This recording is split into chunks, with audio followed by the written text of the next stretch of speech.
Muito obrigado, meninos.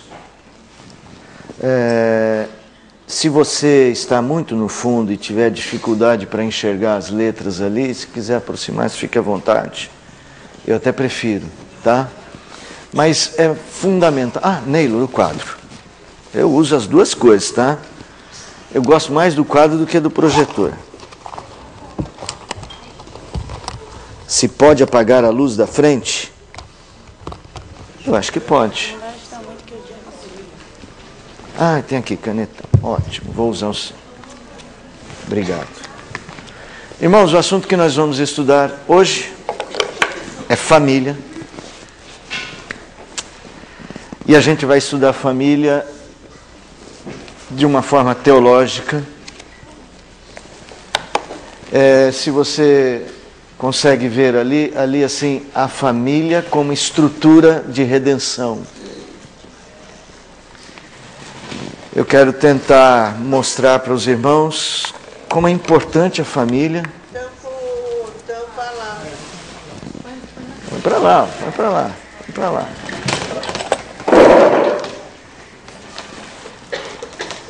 Eu quero estudar com os irmãos e mostrar como a família é importante dentro da estrutura que Deus criou.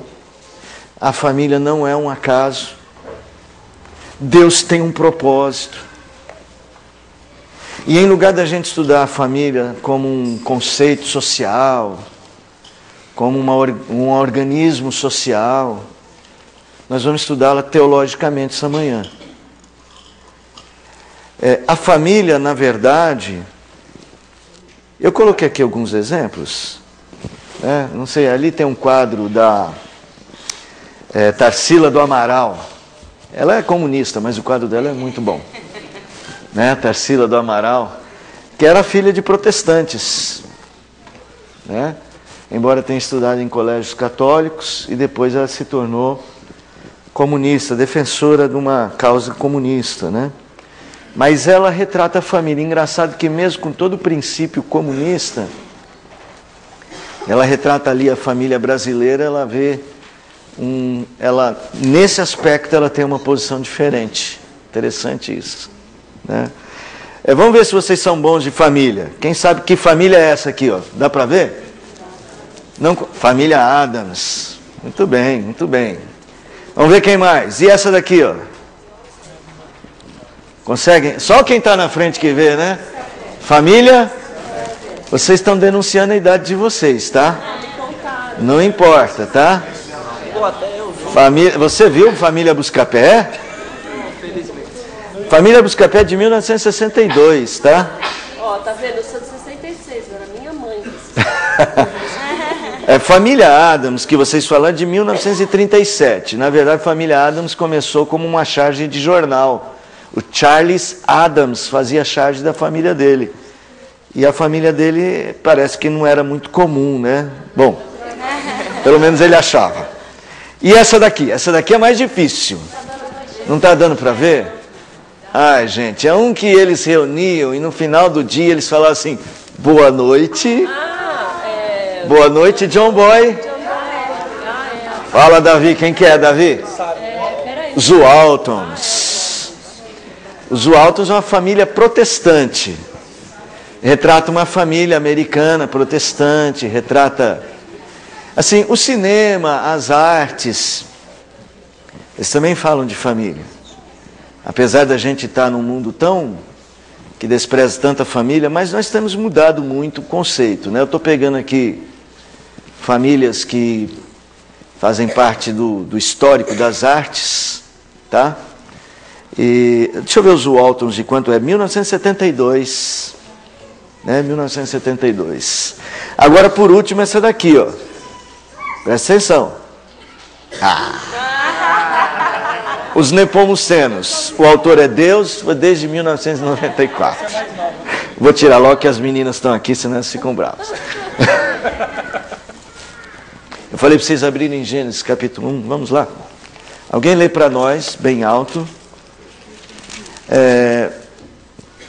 Gênesis, no capítulo de número 1, vai ler para nós o verso de número 26 e 27. Também disse Deus: façamos o homem à nossa imagem, conforme a nossa semelhança. Tenha ele domínio sobre os peixes do mar, sobre as aves dos céus, sobre os animais domésticos, sobre toda a terra e sobre todos os répteis que rastejam pela terra. Criou Deus, pois, o homem à sua imagem, a imagem de Deus os criou, homem e mulher os criou. Então, quando Deus criou todas as coisas, Deus criou o mundo, Deus criou o mundo, e Deus criou o homem, a imagem e semelhança de Deus, e deu domínio ao homem sobre todas as coisas. Tá? Então, Deus nomeou o homem como seu vice-gerente da criação. Mas o texto bíblico que afirma essa verdade, não diz só que Deus criou o homem à imagem e semelhança. Ele tem um detalhe a mais. Diz que criou homem e mulher. Então ele não criou só um sexo, ele criou dois seres humanos com sexos diferentes. E você vai falar, mas isso faz diferença? Faz. Porque quando Deus dá domínio sobre todas as coisas, Ele não determina apenas que esse domínio vai ser exercido pelo fato de sermos humanos, mas será exercido também nas nossas diferenças. Homem e mulher têm agora, tanto o homem quanto a mulher, têm agora o dever de serem os vice-gerentes, exercer domínio sobre todas as coisas, e nisso está um princípio muito interessante. O princípio de papéis no governo de todas as coisas. Eu vou passar aqui à frente. Deixa eu falar uma coisa com os irmãos. Como é que vocês definem família? Como é que vocês definem família? 2 definições de família, vai lá. Tem alguém que quer definir família? Oi. Fez uma prova de geografia na escolinha? Quem fez? Então a definição do Davi de família. São pessoas que se amam, cooperam e vivem juntas. Pessoas que se amam, cooperam e vivem juntos. Foi ele que definiu isso? O livro. O livro. A apostila. E na prova ele deu essa resposta. Tá bom, já pensei que o menino era um gênio. Talvez seja. Ele é um gênio, né, Patrícia? Ele é. Pessoas que se amam, cooperam e vivem juntos. Muito bem. Outra definição de família. Tem alguém com alguma definição diferente? Pai, mãe e filhos. Pai, mãe e filhos. Eu acho que é uma sociedade criada por Deus para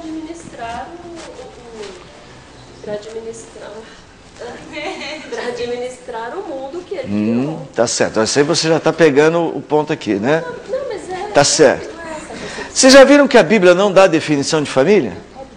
Não tem nenhuma definição. A família é tão importante, mas a Bíblia não diz o que é. Alguém sabe algum versículo que diz assim, aqui está definido, aqui está a definição de família? Família é. O livro didático tem, né? Mas a Bíblia dá exemplos de família. Bom, a Bíblia dá exemplos de família, mas a minha pergunta é, dar exemplo define? Talvez. Talvez. Mas, por exemplo, vamos ver exemplos de família na Bíblia. Vamos pegar um exemplo?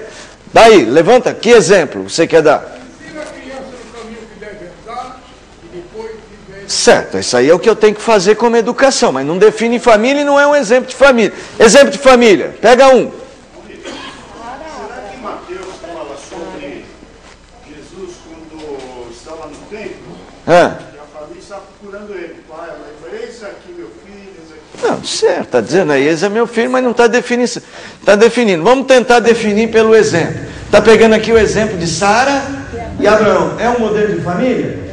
Era perfeito? Então define a família? Se a gente pegar a família de Abraão e falar assim, vamos definir a família a partir de Abraão. A gente vai definir que a família é o quê?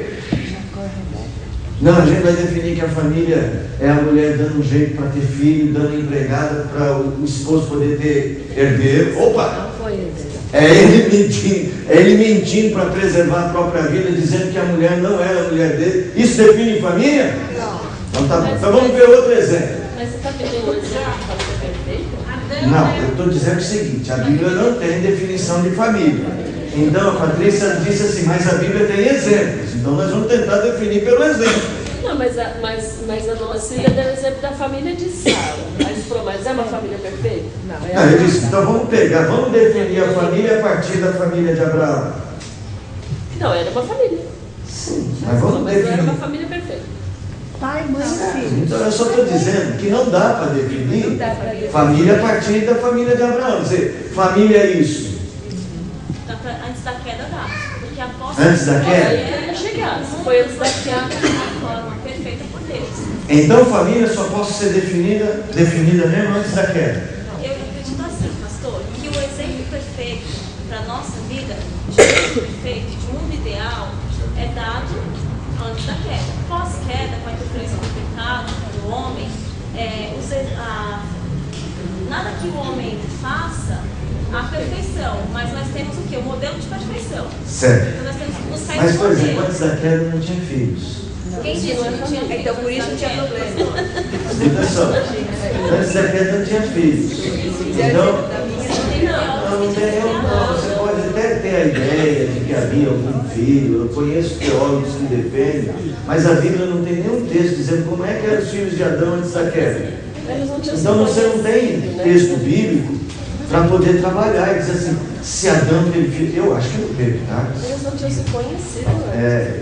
Eu acho que não, mas eu entendo que tem teólogos que dizem que, inclusive alguns deles bem próximos de mim, que dizem que Adão teve filhos antes da queda. Eu acho que não. E se teve, não tem texto bíblico. Não é o Fábio. Próximas de mim, pessoas que eu conheço muito próximas. É que ele olhou, né? Ele olhou meio pro lado, assim, né? Gente, se a gente pegar qualquer família bíblica, nós vamos ter problemas. Qualquer delas, a melhor delas. Pega a melhor. Assim, a gente pode ter exemplos, mas a Bíblia não define família. O que a Bíblia faz? A Bíblia diz como é que a família funciona. Ou como é que ela deve funcionar. Então, a gente não vai para a Bíblia para aprender sobre família, tentar uma definição. É a célula máter da sociedade. Isso não está na Bíblia. Embora eu acho que seja. Alguém disse assim, se não está, deveria estar. Mas a Bíblia não usa a ideia de definir família assim. Dá uma descrição. Ela diz como funciona. Família é uma coisa funcional. Surgiu em Adão, né? Adão e Eva. Ela surgiu em Adão e Eva. Mas eu acho que ela surgiu antes, para ser bem sincera, a ideia. A família humana surgiu em Adão e Eva. A ideia de família surgiu na eternidade, quando o pai tinha um filho eterno. Então, pastor, se na Bíblia inteira nós não temos um exemplo de família, da Exemplo forma nós que ela tem que temos. ser, da forma que ela tem que ser, e até hoje nós lutamos para ter A não uma ser a família de Deus, né? Sim, e até pai e hoje o nós filho. lutamos para ter uma família da forma como ela tem que ser, então nós podemos dizer que é um projeto de Deus ainda não deu certo. Não, já deu certo. Já deu certo. Maurício, Espera só um minutinho, deixa eu organizar aqui. O João, depois o senhor. Tem a família de Jó, né, que fala que Jó tinha 7 filhos homens, 3 mulheres, que eles se reuniam, acho que todo final de semana para fazer um banquete e tal. Só que falava que Jó também acordava de madrugada para sacrificar a Deus pelos filhos, né, para ver se eles tivessem algum pecado. Então, supõe-se que, assim, nesse sentido... Parecia ser uma família muito. Mas na hora que o Jó passou por um problema, a mulher falou para ele assim: amaldiçoa teus irmãos. olha, pegou. Né? Fala, Senhor. Olha, eu tenho um exemplo de família, do filho pródigo, o pai do filho pródigo. Se ele não fosse uma família organizada, ele não ia receber o filho. Eu sei. Por exemplo, a família do filho pródigo, o filho perde as coisas e sai de casa.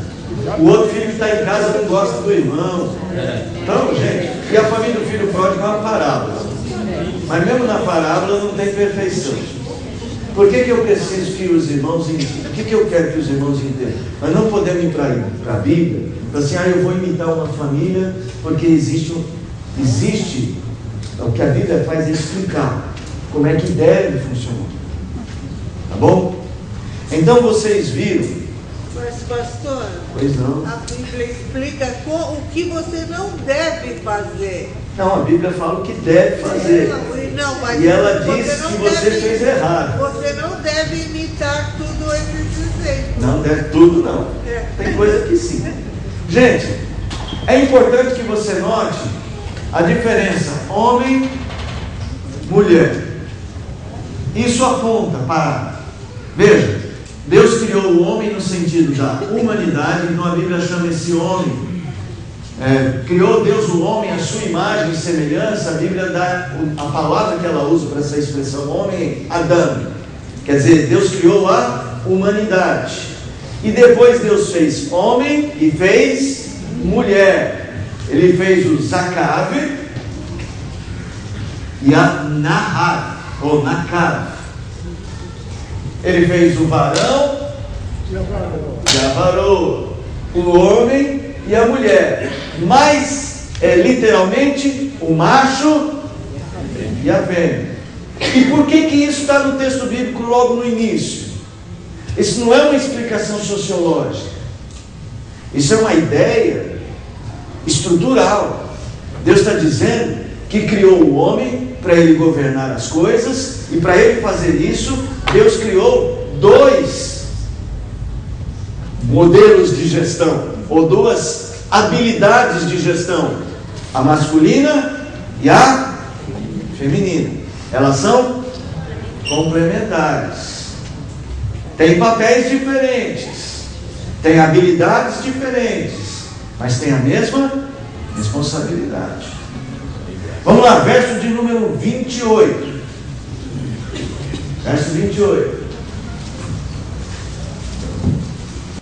Deus abençoou e lhes disse: sede fecundos, multiplicai-vos, enchei a terra e sujeitai-a, dominai sobre os peixes do mar, sobre as aves do céu e sobre todo animal que se rasteja pela terra.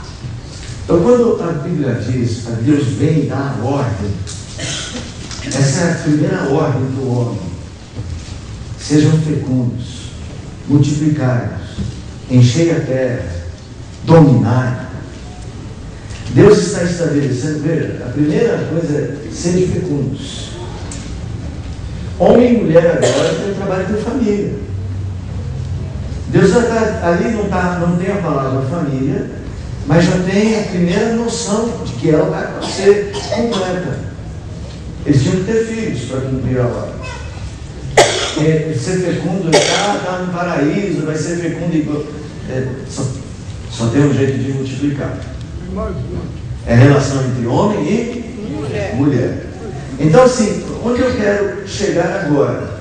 Eles têm esse casal. Veja, então, quem é que vai dominar o mundo? Quem é que dominar o mundo no sentido de quem é que vai ser o vice-regente? Não vai ser também só o homem e a mulher. O homem e a mulher e os seus filhos, a família. Deus criou todas as coisas, criou a humanidade e disse à humanidade: tudo que eu criei agora eu vou pôr na mão de vocês, para vocês cuidarem para mim. Mas essa não é uma obrigação só do pai, não é uma obrigação só da mãe. Nós fazemos isso como família. Gente, a família é uma peça estrutural da obra da criação. A criação, e qual era a obrigação deles? Fazer a criação funcionar do jeito que Deus criou, para a glória de Deus. Fazer as coisas funcionarem para a glória de Deus. Um casal não tem filho, não é família? É família. É família. Não está dizendo que eles não possam cumprir o mesmo papel. A mesma coisa, só um homem solteiro, só uma mulher, cumpre o mesmo papel. Mas o papel completo tem a ver com família. Tá? É o mais obedecido do mundo? Sede fecundos, né? Era antigamente, agora nem tanto, né? Porque agora os casais querem ter um. Alguns, se conseguissem ter meio filho, queriam. Só cachorro. Né? Querem criar um cachorrinho, tá? Eu dei essa palestra numa igreja, né? Num acampamento de casais. E uma das perguntas é, se um casal decidir, podendo ter filhos, ele decidir não ter, se isso é pecado. Eu não vou responder agora não, vou deixar vocês irem pensando. Irmãos, vamos tentar uma definição de família, tá? Vamos tentar pelo propósito. Ali, eu acho que eu vou ter que desenhar para ficar mais claro. A Bíblia diz que Deus criou o mundo, tá certo? Deus criou a terra. Então aqui está a terra. Vamos apagar o homem, a mulher e os filhos daqui. Aqui está a terra. Na verdade, Deus criou o espaço sideral, mas criou a terra. Lembra? No princípio criou Deus os céus e a terra. O que é que estava sem forma e vazia? O que significa estar sem forma e vazia? Ainda não podia ser habitada. Aí Deus vai ajeitar para ser habitado o céu ou a terra? A terra, que aí vai ajeitar tudo. Vai pôr luz, vai pôr dia, vai pôr noite, vai pôr solo firme, vai pôr planta. Deus faz tudo para depois criar o homem. Ou seja, Deus prepara a terra para o homem viver nela e cumprir o seu papel. No capítulo de número 2, alguém lê para mim o verso de número 8. Aí vocês vão dizer para mim o que foi que Deus fez no versículo 8.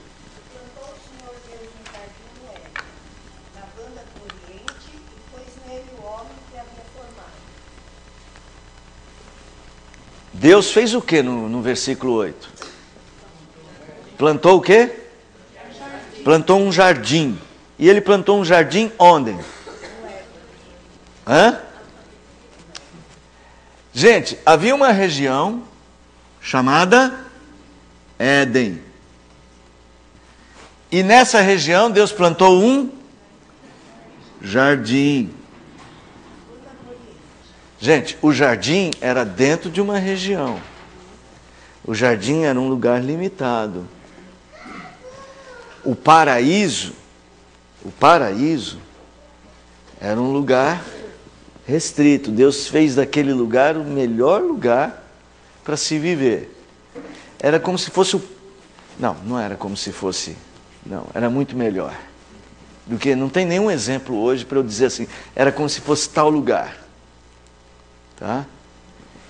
Que ordem Deus deu para o homem? Vamos ver se aqui na minha projeção tem ali é o Éden e aqui é o jardim.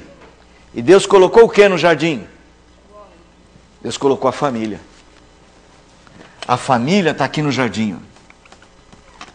E que ordem que Deus deu para a família? Crescei, multiplicai, enchei. Então Deus deu uma ordem para a família. A família tinha que fazer o quê? Espalhar pela terra a bênção que estava... Onde, gente? No jardim. Deus os abençoou e disse, espalhem a bênção desse jardim para toda a terra. Eu fiz esse esqueminha aqui, ó. Espalhar a bênção do jardim para toda a terra. Qual é o propósito? Qual é a missão da família? A missão da família de encher a criação com a bênção de Deus. Irmãos, eu sei que talvez seja um conceito novo, mas o paraíso era um lugar restrito. A terra era boa para se viver, mas ela precisava da bênção que estava presente no paraíso em toda a terra. O que é dominar a terra? É levar para a terra a bênção de Deus. É espalhar a bênção de Deus para toda toda a criação. Essa era a tarefa da família quando Deus a criou. Deus criou a família para ser uma bênção para toda a terra. Eles deveriam levar a harmonia, a fecundidade. Eles deveriam espalhar o relacionamento com Deus. Como é que eles iam fazer isso? Eu vou por ali, tem um modelinho, ó, tá vendo? Como é que eles iriam fazer isso? Ali é o reino de Deus. Deus reina e governa todas as coisas. Deus vai governar todas as coisas através da família. Tá vendo? Deus fez uma aliança da criação com a família. Olha, agora a minha aliança com vocês é que vocês vão me representar nesse mundo. Como é que eles vão fazer isso? Cumprindo os mandatos da criação. Mandato cultural, mandato social, mandato espiritual. Eles iriam levar a família para todos os lugares, a sociedade humana. Eles iriam levar a cultura humana até o referente. E eles iriam levar um relacionamento com Deus para todos os lugares. O nosso mundo, se a família funcionasse direito, seria um mundo perfeito. E não só um jardim perfeito, mas a bênção do jardim estaria em toda a terra. Só que nós tivemos um problema. Vocês sabem qual que é? Qual que foi o problema? A falta do quê? A desobediência. Deus colocou o homem à prova. O que Deus disse para o homem não fazer, gente?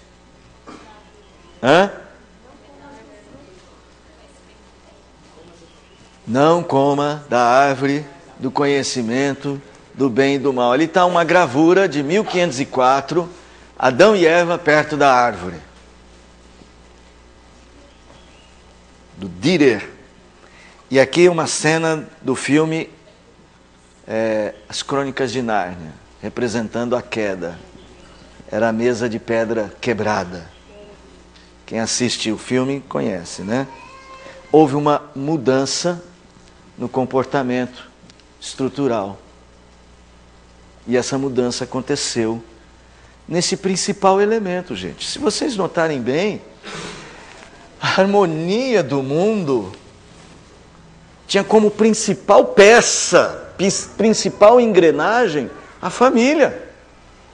Deus colocou essa responsabilidade na família. Só que com a queda, quem foi afetado primeiro? Família. A mudança na estrutura, tudo tinha que funcionar harmonicamente. Só que agora, a principal mudança aconteceu na família. Vocês já conhecem a história, eu vou evitar a gente ler muitos textos, porque vocês já conhecem. A estrutura criacional estabelecida por Deus para o funcionamento perfeito da sua obra, administrada soberanamente por meio de um pacto com a família humana, foi afetada por um fator desestruturante. Este fator desestruturante ocorreu no elemento central do governo pactual.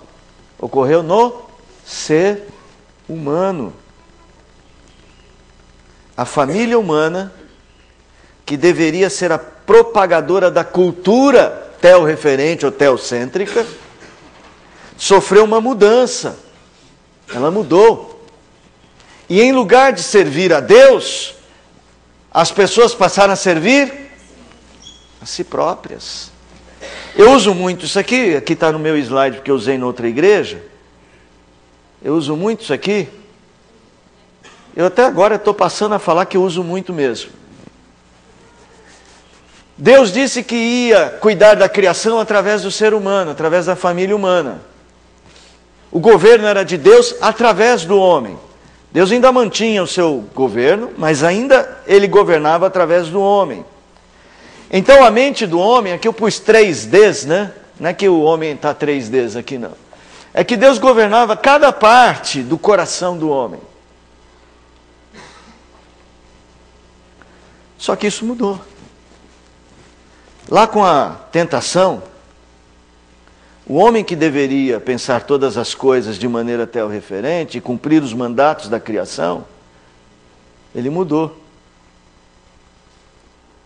Ele passou a cuidar da criação, não para Deus, mas para si mesmo.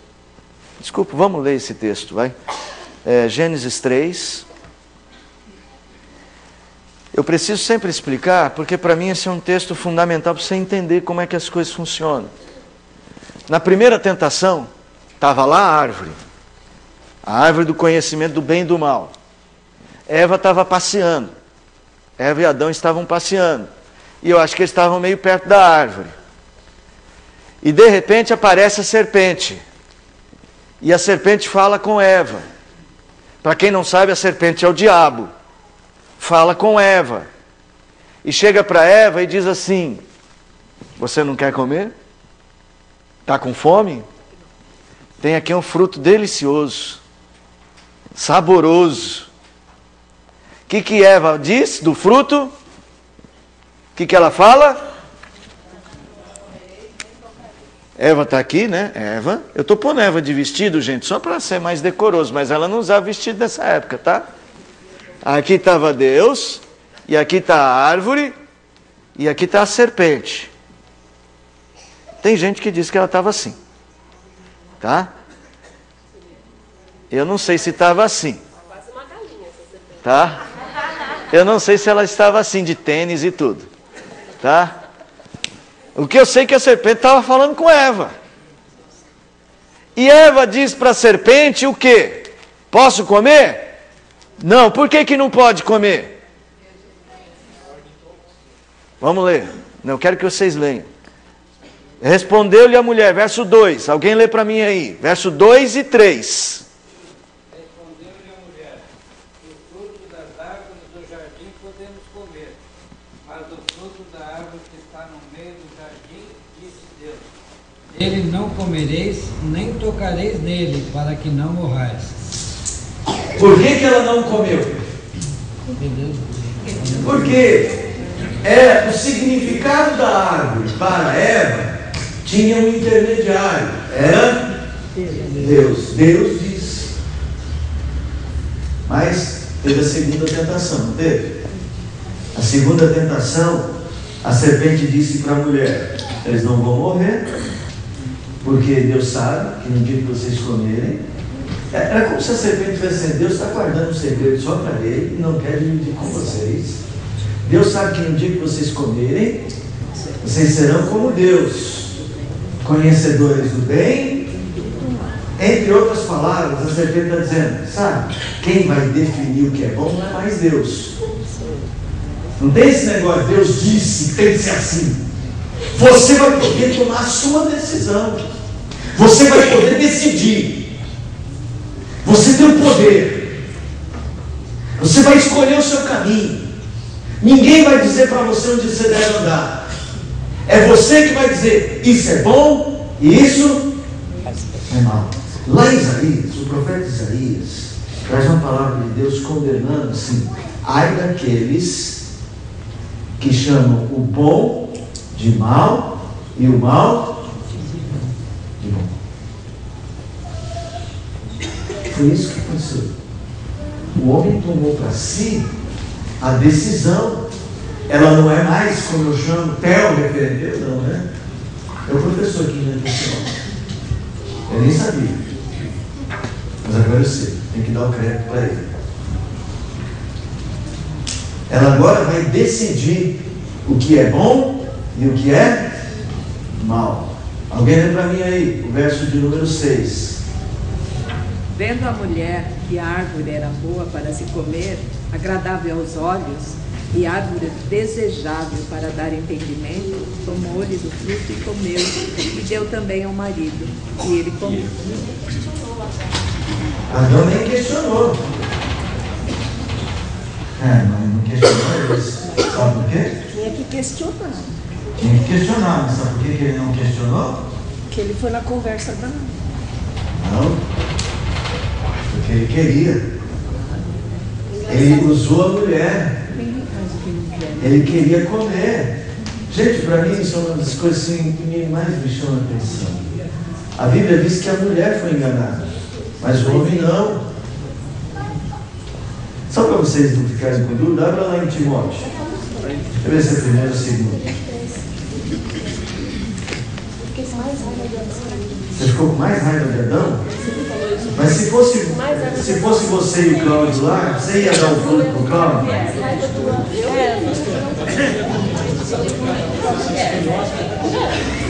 Não, se fosse você e o Cláudio, você ia dar o fruto pro Cláudio? Se eu estava no lugar de Eva, eu ia, né?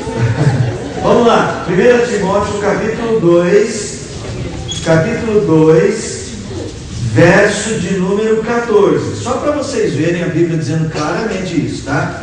Quem lê? E Adão foi iludido. Não, peraí, cadê o primeiro? Adão não foi iludido. Lê de novo. Ele ia propósito. Ele está testando vocês para ver se vocês estão prestando atenção. Lê de novo, Rinaldo. E Adão não foi iludido, mas a mulher, sendo enganada, caiu em transgressão. Esse homem, né? Gente, por que... Você já leu lá o verso que eu pedi? Já, né?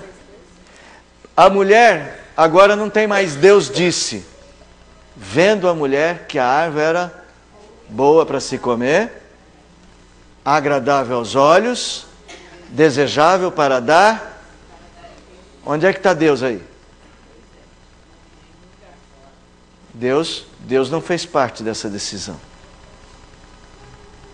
Fica aqui a primeira lição. Primeira não, alguma, né? Algumas das lições, mas essa é importante. Quando Deus não faz parte da sua decisão, você está aqui, ó. A família que tinha que ser o elemento estrutural para cuidar de todo mundo para a glória de Deus, a própria família agora está desestruturada. O próprio homem. O primeiro resultado. Quebra do relacionamento com Deus. O que foi que eles fizeram? Vocês estão ouvindo? Deus está chegando.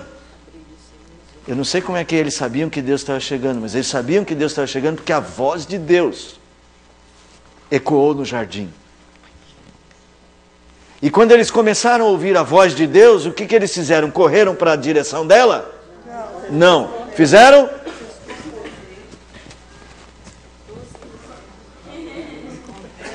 Se esconderam. Não sei se eles ficaram assim. Eva aqui. Estavam atrás de uma moita qualquer lá. Estavam atrás de uma moita. Ainda bem que não tinha espinho ainda. Né? Estavam lá atrás de uma moita. Escondidos. Né? Assim como hoje a gente usa, às vezes, o símbolo, né, de falar que a gente crucifica Jesus várias vezes por dia, né? A gente nega Jesus, né, com as nossas atitudes. Às vezes a gente pensa, puxa vida, né? Eva foi tão fraca, né? E Adão, que comeram fruto, era só ter negado fruto. Quantos frutos a gente come por dia, né? Puxa vida, é verdade. Quantos frutos a gente come por dia? É verdade. Irmãos, o pecado em si, o pecado, o que é, a gente pode definir o que é pecado aqui.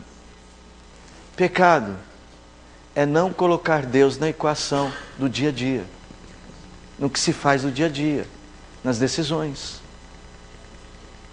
Toda decisão que eu levo em conta só o meu interesse, que não tem o interesse de Deus, é pecado. Foi assim que eu respondi para aquela moça que perguntou, ter filhos, não ter filhos podendo ter, é pecado? Eu falei assim, vamos fazer o seguinte, você não quer ter filhos por uma escolha tel-referente ou ego-referente? Você está pensando em você para não ter filhos? Se estiver, se for ego-referente sua decisão, é pecado. Não tenho medo de dizer. Se a sua decisão para qualquer coisa nessa vida é ego-referente, ela é pecaminosa. É contra Deus. Ela está contrária ao que Deus determinou. Está contrário, você não está cuidando do mundo para Deus e não está cuidando de você mesmo para Deus. Não tenho medo de dizer isso. Até coisas aparentemente lícitas. Todas as coisas são lícitas, mas nem todas convêm. Irmãos, nós precisamos entender que a família, ela é uma estrutura que tem que funcionar de forma telreferente. Senão, ela desestrutura a criação. A primeira coisa que aconteceu foi que eles fugiram de Deus. Mas para mim, a coisa mais séria que aconteceu foi isso aqui, ó. Quando Deus chega e pergunta para o homem onde ele está, a resposta do homem é: ouvi a tua voz no jardim, e porque eu estava nu, eu tive medo e me escondi. E é assim que a gente funciona até hoje, se escondendo de Deus, com medo. A gente tem medo de crer que o jeito de Deus é o jeito certo. A gente acha que... Aí Adão faz o quê? Ele vai tentar resolver o problema dele. Ele faz as vestes lá de... Qual é a planta lá que ele faz? Tem aqui? De quê?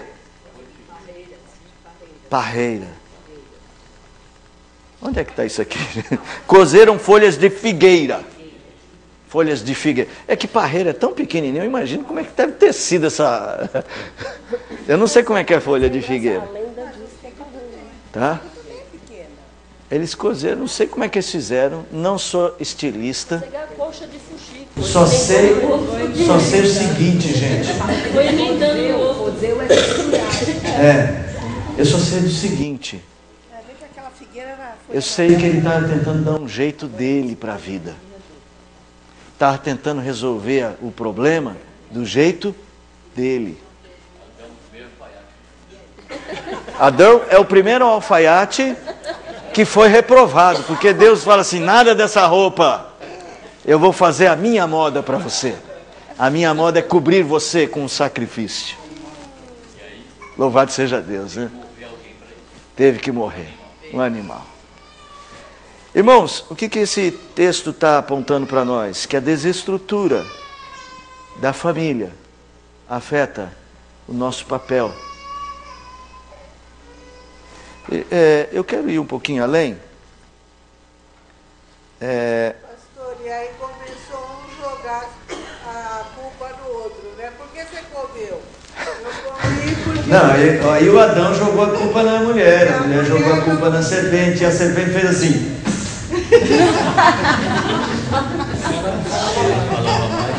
A serpente não falou mais, né, gente? Se ela estava de tênis, perdeu os tênis. Irmãos, aqui então, o homem continuou. O homem agora tem uma relação ego-referente e ele continua cumprindo mandatos da criação, só que faz isso de forma ego-referente. Ele continua multiplicando, ele continua exercendo domínio, ele continua um relacionamento com Deus, só que agora tudo ego-referente. Você fala, mas tem relacionamento com Deus? Tem. Um relacionamento de distanciamento. Eu me relaciono com você quando me aproximo, mas também quando me afasto. Isso é um relacionamento negativo, mas é. E ainda continua comendo fruto e muitas vezes esconde atrás da gente. Vive escondido, fazendo de conta que está certo. Essa desestruturação da família fez com que Deus expulsasse Adão e Eva do jardim. Primeiro despejo, pronto. Nossa, quanta coisa primeiro, hein? Primeira ação de despejo. E esse aqui foi que o dono do lugar achou que esses moradores não eram dignos. Mas, deixa aqui, ó. Eu pus dois quadrinhos aqui. Um deles é o quadro desse pintor italiano, A Expulsão de Adão e Eva, de 1560, hein? Período da Reforma. Quanta gente tem nesse quadro, não dá para ver direito que tem Adão e E o anjo que protegia o jardim. É o anjo protegendo a entrada do jardim, né? Mas logo em seguida tem Gênesis 3,15. O que é Gênesis 3,15? A promessa de redenção. Alguém lê aí, Gênesis 3,15. Porém, inimizade entre ti e a mulher, entre a tua descendência e o seu descendente. Este te ferirá a cabeça, e tu te ferirás o calcanhar. Bom, aqui está o homem e a mulher, continuam na terra, não estão mais no jardim, foram expulsos de lá, e eles agora têm na memória uma palavra. É a palavra de que Deus vai dar continuidade às coisas. Deus podia encerrar, mas Deus resolveu dar continuidade. E a continuidade ia depender do quê, gente? Ia depender de quem? Espera lá. Exatamente. Eles tinham que ter um descendente. Para ter descendente tem que coabitar, tem que multiplicar, tem que continuar a família. Meu Deus. É isso. O segredo para resolver problema é ouvir a voz de Deus de novo. Eles tinham que ter filho, gente. Para ter filho, Adão tinha que fazer o quê?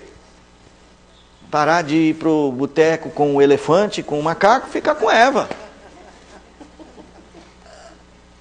Era isso que tinha que acontecer. Ficar batendo papo com o papagaio? Não, vai bater papo com Eva. Sai do WhatsApp. Eva, larga esse computador. Irmãos, agora então o projeto de redenção volta a ter a família no centro de tudo. É um conserto na engrenagem central da criação que vai dar o passo decisivo para a redenção do mundo.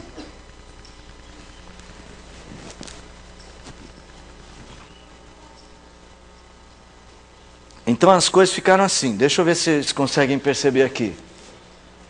Aqui está tudo escuro, mas aqui está escrito assim: o pecado fazendo separação. E aqui tem os mandatos da criação e a família está ali. A família está ali, cumprindo o mandato da criação ego-referentemente. Mas Deus vai mudar isso. Deus vai fazer um novo pacto. Antes tinha uma aliança da criação. Agora tem uma aliança da graça. Quando Deus resolve, mesmo que o mundo não mereça, restaurar este mundo, e Deus faz uma aliança da graça com a família. E pela graça, nós podemos voltar a cumprir os mandatos para a glória de Deus. Só podemos fazer isso pela graça. É um pacto da graça.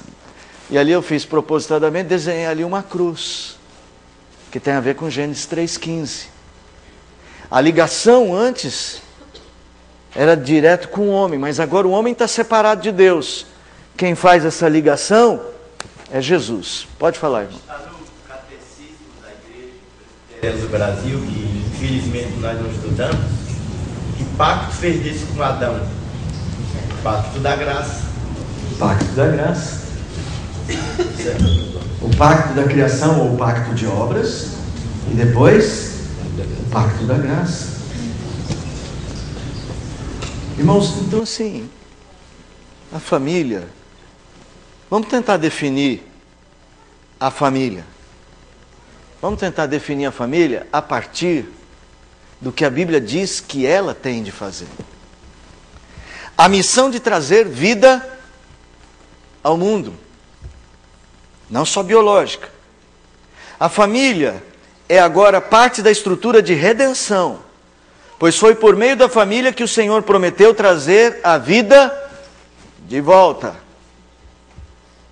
A graça de Deus seria experimentada na relação conjugal de Adão e Eva e na suprema vinda do Filho de Deus ao mundo.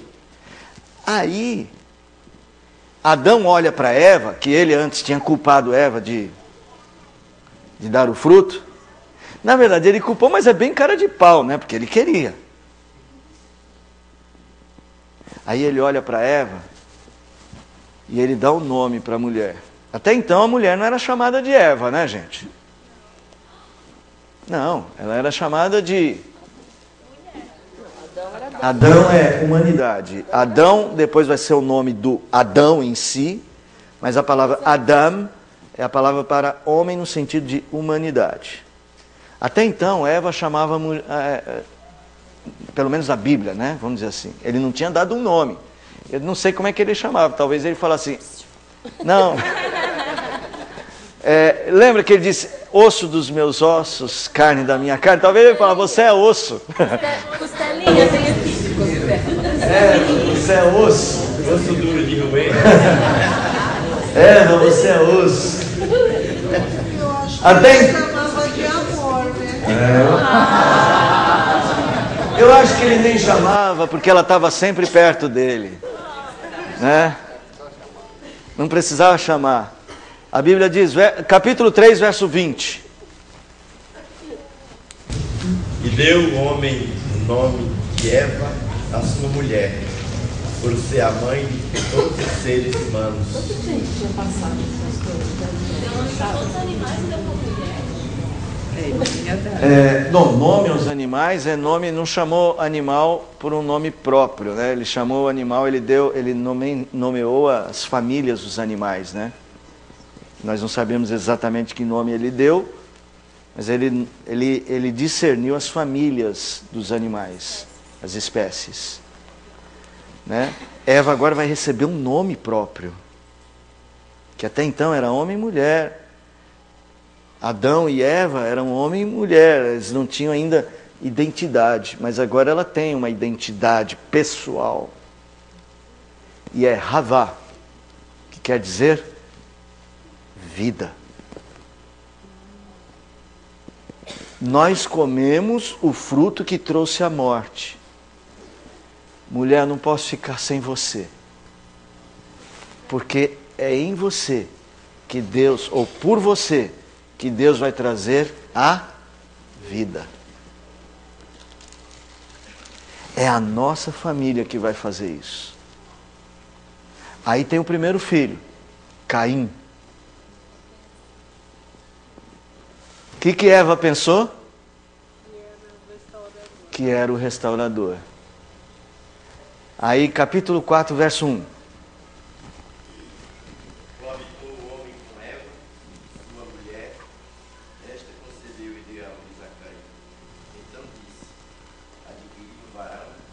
Com o auxílio do Senhor.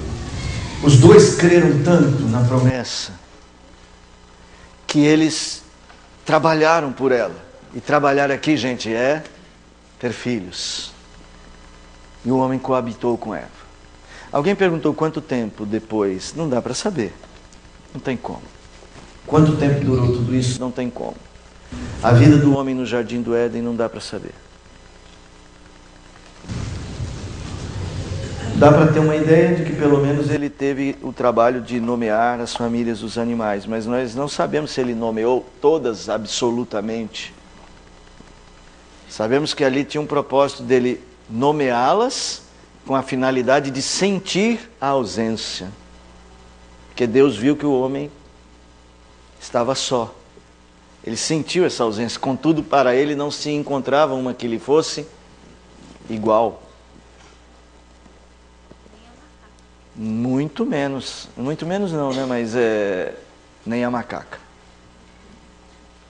É porque muito menos eu dou um juízo de valor, né? Irmãos, onde nós precisamos chegar juntos hoje? Nós precisamos chegar juntos na reconstrução do nosso pensamento sobre família. Sabe o que me deixa triste? É que para negar o conceito de família, a gente nega a palavra. E quando a gente nega a palavra, a gente destrói as coisas mais básicas. A gente nega ouvir a voz de Deus, destrói as coisas mais básicas. E todos que negam a palavra, entre as coisas mais básicas que eles destroem, está a família. É o filho que não mais honra o seu pai, é o marido que não cuida da esposa, é a esposa que não respeita o marido, é o pai que não cria o filho e não educa. Quando a gente não ouve a palavra, a gente só destrói. E a gente começa a destruição em casa. A gente não começa a destruir no mundo. O mundo não começa a ser destruído lá nas ruas. É dentro das casas. Recentemente um menino faleceu num tiroteio com a polícia. Menino de 11 anos. 10. Tá bom, 10, 11. Criança o suficiente para nos escandalizar a todos do que, como está a nossa sociedade. O pai estava preso e a mãe tinha acabado de sair da cadeia. É mesmo? E a avó não quis ficar com ele. O segundo era assim, ele tinha problemas, então a escola e a mãe, eles estavam tentando... Não estou dando desculpa para um menino estar fazendo o que estava fazendo, mas eu só consigo perceber que a origem dessa destruição não estava ali na rua, estava dentro de casa. Uma pessoa me mandou uma mensagem esses dias dizendo assim, que eu disse no sermão que a gente está destruindo a própria família quando a gente não busca os valores do reino. A destruição começa dentro da nossa casa, quando a gente tem um pensamento ego-referente, e aí a gente não cuida de ninguém. A gente cuida dos outros pensando na gente mesmo. Isso não é cuidar. E isso não é amar a família. Você não ama a família só porque você põe dinheiro em casa e você trabalha muito. Porque se você faz isso só pensando em você, você está pecando. Irmãos, por que a família... Eu não disse que era papel da família... Era papel da família lá no centro do jardim espalhar a cultura até o referente? Não era o papel da família? Eu não vou poder me deter na aula hoje para falar disso, seria uma segunda aula. Mas agora,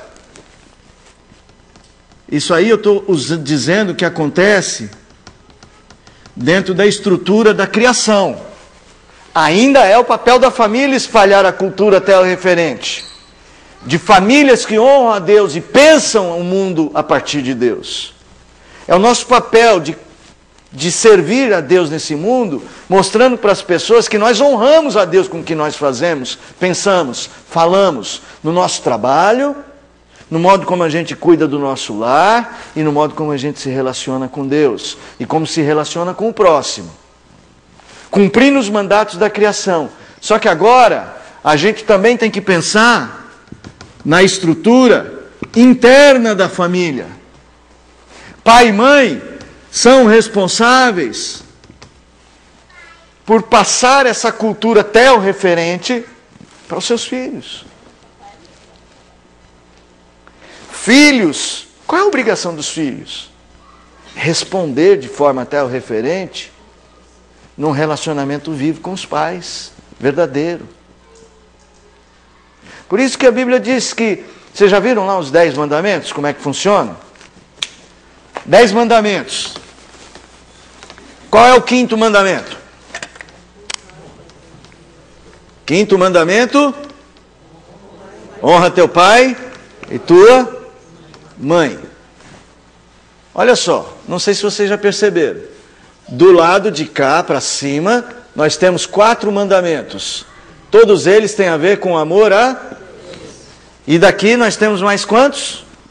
Mais 5. E todos eles têm a ver com amor ao... Eu gosto de chamar esse mandamento aqui de um mandamento dobradiça.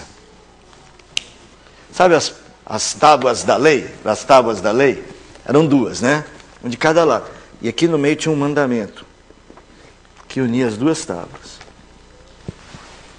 Quando eu honro meu pai e minha mãe, como diz o mandamento, eu mostro meu respeito ao meu Pai Celestial. É um mandamento que me ensina, é um mandamento prático, que na vida prática do dia a dia, ensina a criança a amar e a honrar Deus. E a Bíblia relaciona isto. Lá em Malaquias, Deus fala assim: eu não sou pai? Se eu sou pai, onde está a minha honra? Ou seja, o que Deus está dizendo lá em Malaquias? Que eles deveriam ter aprendido no mandamento, que manda eles honrarem os pais, eles deveriam ter aprendido a honrar a Deus. Então é um mandamento que ensina na prática eu amar a Deus. Mas gente, quando eu honro pai e mãe, essas duas pessoas são o primeiro exemplo de o meu próximo que eu tenho. São as duas pessoas que eu aprendo a amar primeiro, não é? A gente não ama primeiro os pais? Você viu o nenenzinho aqui, o Bernardo? Veio para mim, pôs no colo da mãe, opa, estou seguro. É ele que está falando aí? Estou seguro. Ele vai amar os pais, vai se sentir seguro e se sentirá amado. É ali que eu aprendo a amar as pessoas. Filho que desonra os pais não sabe amar pessoas. Sabe, quando você quer saber se seu filho é bom de relacionamentos, se ele vai ter uma boa vivência e ter bons relacionamentos na vida, veja o modo como ele se relaciona com você. Se ele é humilde, se ele respeita, se ele sabe a diferença entre ele e o outro. Esses padrões que ele tem em casa, ele vai replicar no mundo. Porque é papel do pai e da mãe passar essa cultura telreferente para os filhos. E é papel dos filhos responder telreferentemente no relacionamento com os pais. E entre si, quando são vários filhos. Ou pelo menos mais de um. Irmãos, então, a família... Pode falar, Eldo, antes de eu completar. Assim, né, o papel que os pais deveriam exercer hoje, eles não exercem porque a psicologia moderna fala que a criança já entende desde pequenininha, ela sabe o que ela quer e ela tem que decidir. Né? Não é o pai que tem que passar os valores para ela hoje. Ela tem que saber. Você disse que... Como é que é o nome da psicologia que você disse? Moderna. A psicologia moderna é antes ou depois da queda? Depois. Hã? Depois, não presta, acabou. A psicologia que você está dizendo, moderna, aqui você está definindo. É assim que escreve psicologia? É difícil.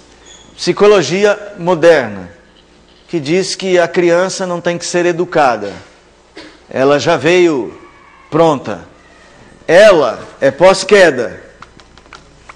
Tendência de que ela seja ego-referenciada. A chance dessa criança que já sabe tudo ser ego-referente, lógico que é enorme. Enorme não, é total. Sabe o que foi que Davi disse? E Davi disse isso num contexto em que ele estava pedindo mais ou menos perdão para Deus.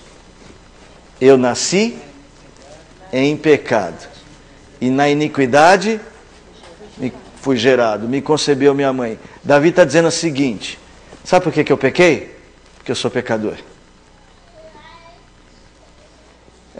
Eu sei que a ciência pode ter muita coisa a colaborar, mas a gente tem que fazer juízo de todas as coisas a partir de um princípio.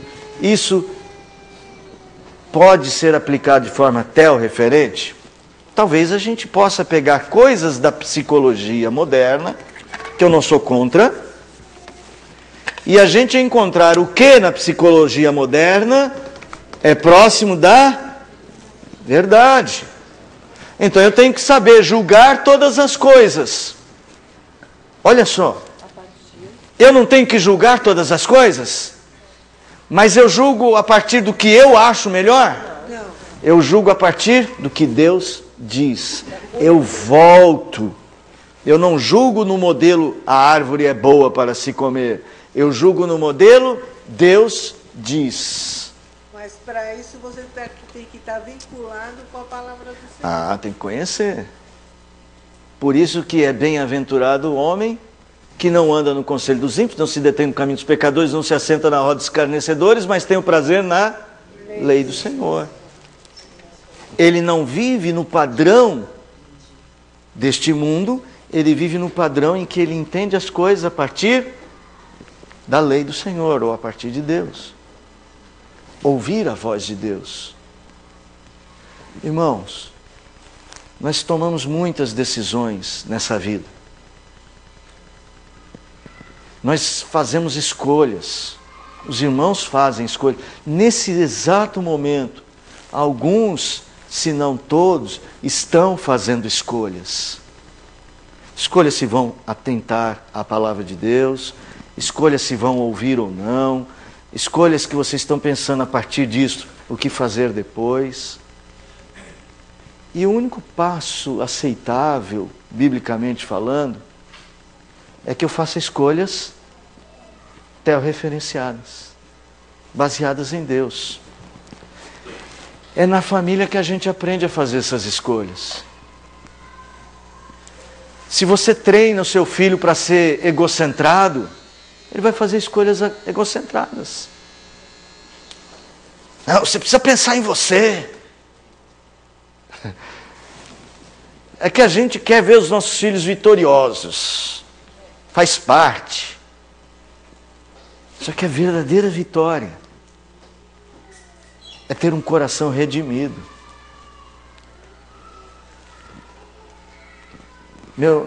Eu não tenho menino, né? Mas menino que gosta de brigar na escola. Não todos. Estou falando assim, na escola você ouve falar mais de... Se bem que agora na internet está cheio de briga de menina, né? Mas os meninos são mais... É até da natureza do homem, é um pouco mais, né? A força física. Prevalecer pela força, não pela inteligência. Então assim... Aí meu filho vai para a escola e apanha. Aí eu chego e falo assim, ó, se a próxima vez que você voltar, que tiver apanhado e voltar chorando, você vai apanhar em casa também.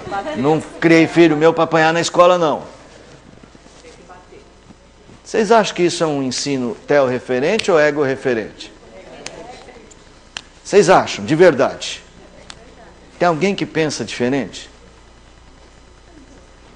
O nosso ímpeto de proteção carnal vai lá e dá nele. Não posso falar com muita ira, né? Senão... Pastor, mas dentro disso eu acho importante fazer um parênteses seguinte, que nós podemos nos defender. A vingança é diferente da autodefesa.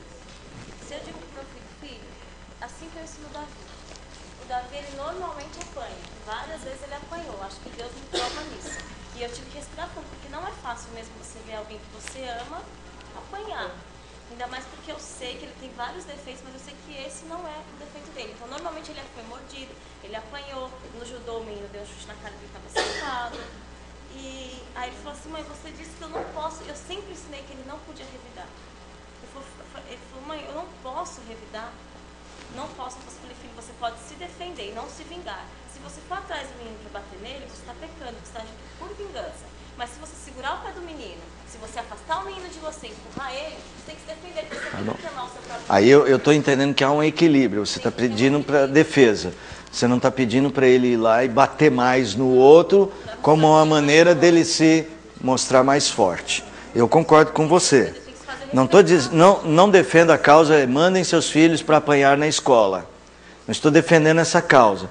Só estou dizendo assim que é muito comum, eu já ouvi de colegas meus, não pastores, né? Colegas assim, gente do relacionamento, de pastor eu já ouvi isso. Não lembro. Se eu já ouvi, eu não lembro, propositadamente eu não lembro. Né? Assim, de que ele vai lá e manda, agora é você que vai ser o machão. Fala, irmã, Zé. Se a mulher que quiser te bater, você corre até em casa, que eu quero ver como te bater. Ah, tá certo. Então ela estava treinando você para as Olimpíadas. Né? O que eu estou dando só um exemplo de que, assim, tomem cuidado com o treinamento ego-referenciado que a gente passa para os nossos filhos, às vezes sem perceber. Às vezes até na ideia de tentar dar uma proteção, de tentar fazê-lo vitorioso nesse mundo, a gente está fazendo vitorioso para este mundo, mas a verdadeira vitória do ser humano tem a ver com aquele que venceu, e não conosco, com a nossa própria vitória. Nós somos em Cristo mais que vencedores, não em nós. Em nós somos mais que pecadores. Né? Criança apanha na escola sempre tem algum motivo. As minhas, quando chegam em casa, falam, a Amanda outro dia chegou chorando, o tio da Pilua falou assim, olha, a Amanda, as meninas queriam pegar ela, ainda bem que ela não vai por hoje, né? Então ela já ia brigar comigo. Com certeza. Aí eu já logo perguntei, o que você fez para alguém querer te bater? Porque eu acho que por trás disso sempre tem alguma... Pode ser. Ela comentou com a menina o negócio fez. Eu mostrei o batom da menina e eu falei, então você vai lá e você vai pedir desculpa pra menina que você falou. Às vezes tem. Às vezes não. Às vezes é a maldade do mundo mesmo.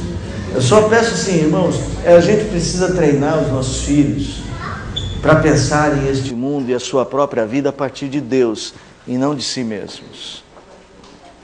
E a família tem que começar a ver as coisas assim. E isso a gente aprende na família. A igreja é um suporte. Mas essas coisas do dia a dia se aprende na família. A gente tem que ensinar a família, gente.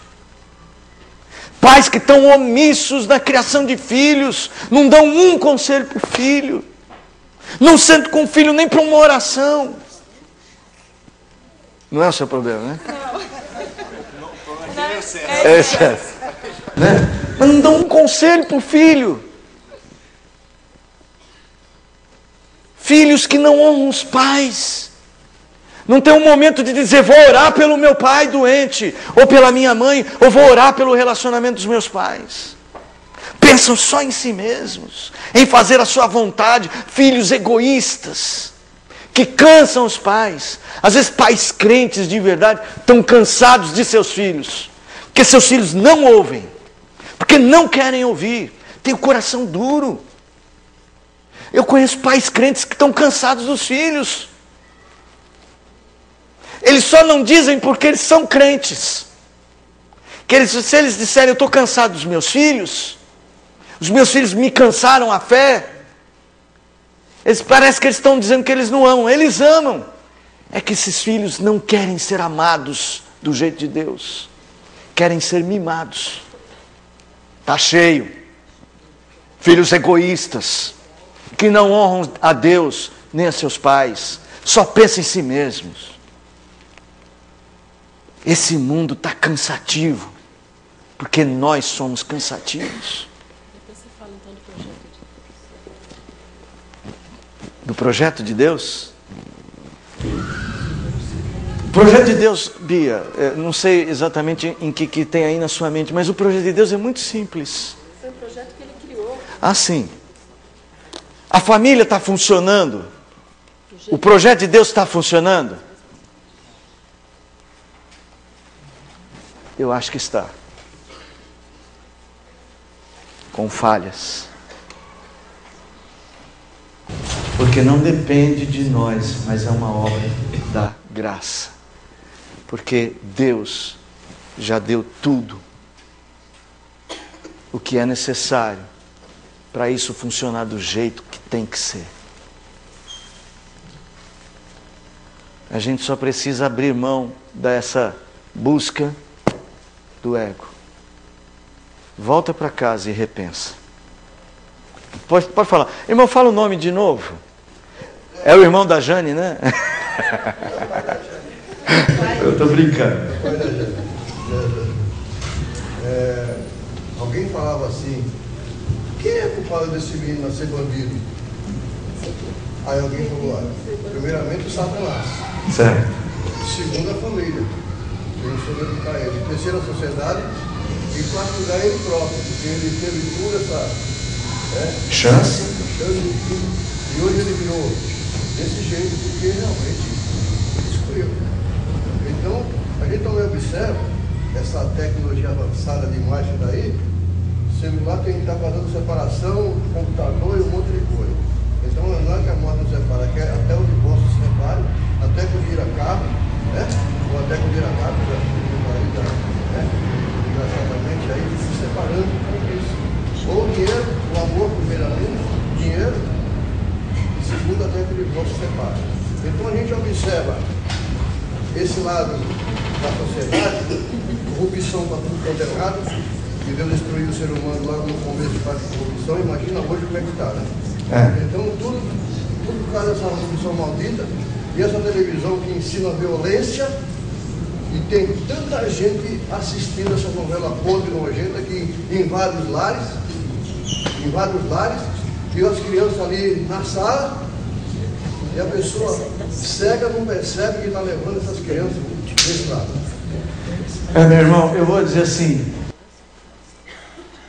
o que a gente pode fazer?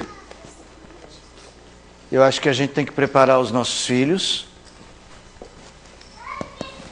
ensinar a cultura teorreferente para eles, em casa, fortalecer essa cultura na igreja, com mais famílias que pensem a mesma coisa. Então aqui tem outra família, aqui tem outra família, aqui tem outra família, e a gente é uma rede de educação teorreferente, e a gente prepara esses filhos para fazerem isso aqui, no mundo. Então, que o meu filho se forme, que o meu filho tenha uma profissão, ele não precisa ter o diploma de nível superior. Ele precisa ter uma mente teorreferente.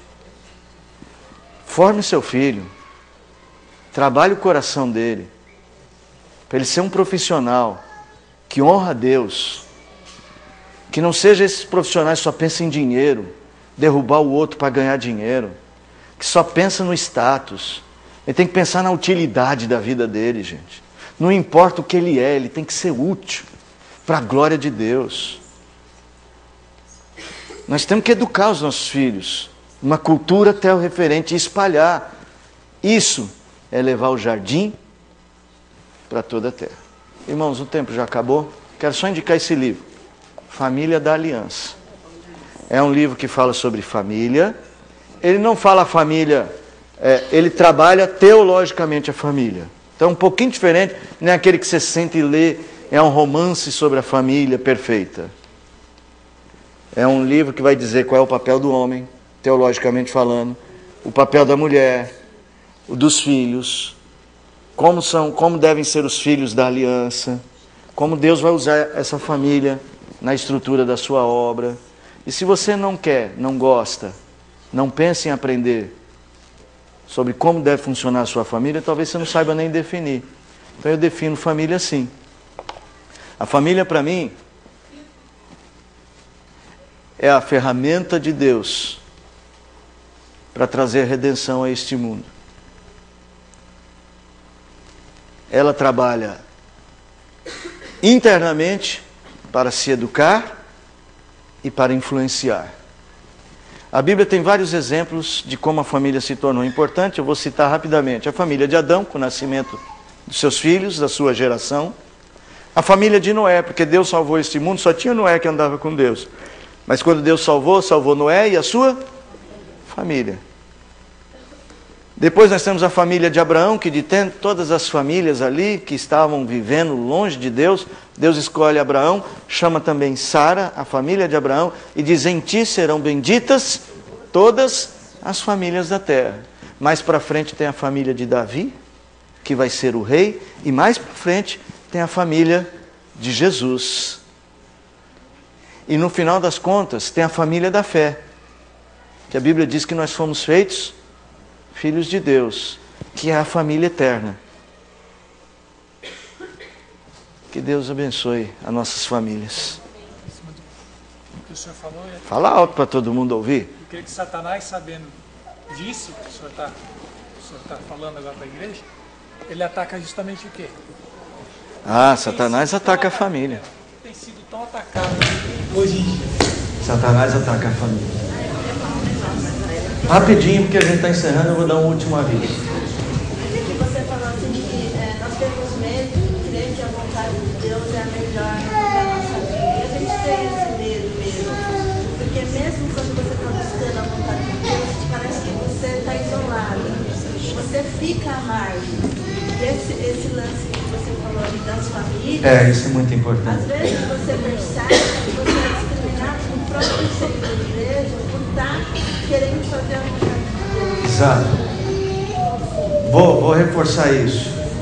Se você cria seus filhos de forma telorreferente, e eu crio minhas filhas de forma telorreferente, e outras famílias criam seus filhos e filhas de forma telorreferente, nós nos fortalecemos. Que a gente vai ter um grupo forte pensando a mesma coisa. Por isso que a igreja é importante para a família. Irmãos, nós vamos encerrar. Eu quero só dar um aviso. Presbíteros, nós temos uma reunião após a escola dominical lá na sala do conselho, por favor. Tá bom?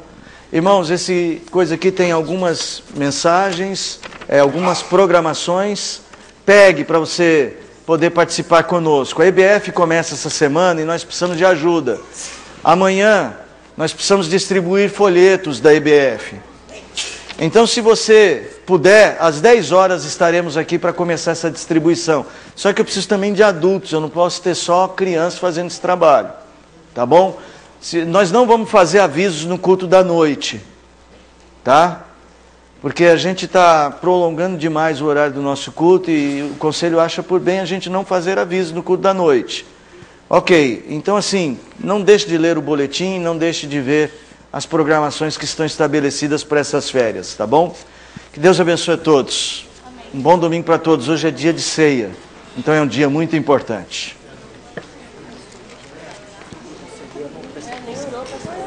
Não falei.